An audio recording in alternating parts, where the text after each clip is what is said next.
Hi, it's Robert F. Kennedy Jr. here, your HHS secretary.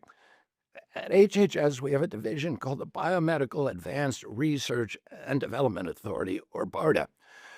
BARDA drives some of our most advanced scientific research. It funds developments of vaccines, drugs, diagnostics, and other tools to fight emerging diseases and national health threats.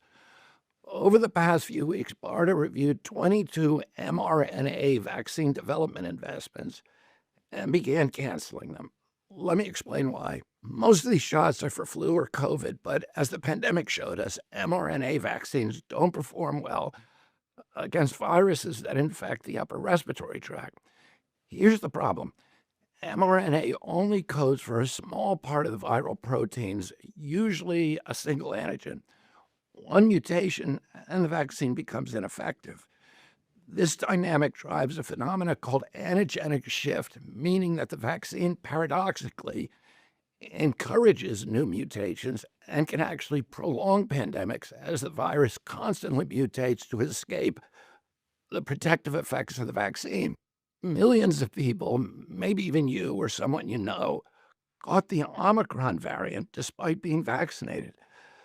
That's because a single mutation can make mRNA vaccines ineffective. The same risk applies to flu.